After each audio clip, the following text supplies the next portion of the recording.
आज हम देखते हैं कठोपनिषद का प्रथम अध्याय की प्रथम वल्ली का छठा मंत्र। और इस छठे मंत्र से पहले वाजस्रवस और नचिकेता दोनों में जो वार्तालाप हुआ है, उस वार्तालाप के फलस्वरूप इससे पूर्व वाले मंत्रों में वाजस्रवा ने नचिकेता को मृत्यु के यानी यमराज को देने के लिए कह दिया। और यमराज को कहने के बाद जो नचिकेता है वो अपने पिता को कहता है कि अगर ऐसा है, चूँकि पांचवें मंत्र में उसने कहा है कि बहुनाम एम प्रथम है, बहुनाम एम मध्यम है,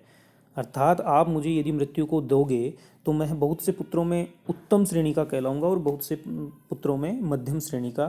फिर भी वह यह विचार कर रहा है कि ऐसा कौन सा यम का काम है जो मेरे से आज यम द्वारा किया जाएगा। तो ऐसा होने पर,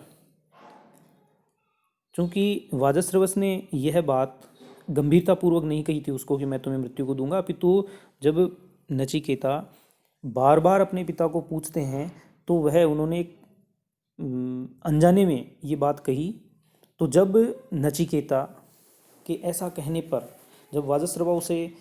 पुनः समझाते हैं कि ये बात मैंने ऐसे ही व्यर्थ में ही कह दी या मेरा ऐसा तात्पर्य नहीं था, तो नचिकेता जो है वो अपने पिता को अपने वचन पर कटिबद्ध रहने के लिए कि जो आपने वचन दे दिया, यानी आपने जो मुझे कहा है, आप ऐसा समझो कि आपने यह यम को वचन दे दिया और आपको अपना वचन निभाना चाहिए। उसके लिए उसको नचिकेता समझा रहा है अपने पिता को कि अनुपस्य यथा पूर्वे प्रतिपस्य तथा परे सस्यमेव मर्त्यः पच्यते सस्यमेव जायते पुनः।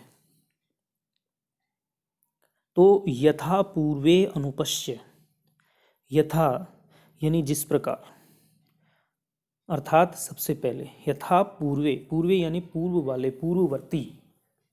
जो पूर्वज जिन्हें हम कहते हैं। तो यथा पूर्वे जिस प्रकार पूर्व में जो हमारे पूर्वज ऋषिगण हैं, अनुपस्य उनको गौर से देखकर, अनुपसर्ग यहाँ ध्यान से देखने के लिए है, तो अनुपस्य अर्थात उनको गौर से देखकर, अर्थात उनका भली भांति उनको याद करके, उनके कर्मों को याद करके, तथा और उसके पश्चात, उसी प्रकार या उसके पश्चात अपरे प्रतिपस्य जो बाद वाले हैं, यानी जो पूर्वज हैं, हमारे जो पूर्वज ऋषि हैं, उनको याद करते हुए, उनके कर्मों को याद करते हुए, और जो बाद वाले हैं अर्थात जो वर्तमान में हैं ऋषिगण, उनको और उनके कर्मों को याद करते हुए, अच्छी तरह से याद करते हुए यह निश्चित कीजिए कि आप अपने वचन को निभाएं, क्योंकि मर्त्य है सस्यम इव पच्यते, ये जो जीव है, मर्त्य है यहाँ जीव के लिए है, जो जीव है यानी जिसकी मृत्यु निश्चित है, मर्त्य का अर्थ यस्य मृत्यु निश्चिता, अर्थात जिसकी मृत्यु निश्चित है। तो मर्त्य है अर्थात जीव, सस्यम इव सस्य की भांति, फसल की भांति, अनाज की भांति, पच्यते पकता है, यानी जीव अनाज की भांति या फसल की भांति पकता है। और सस्यम इव पुनः आ जाते, और फिर उसी अनाज की या फसल की तरह वापस उत्पन्न किया जाता है। यानी जिस प्रकार फसल बोई जाती है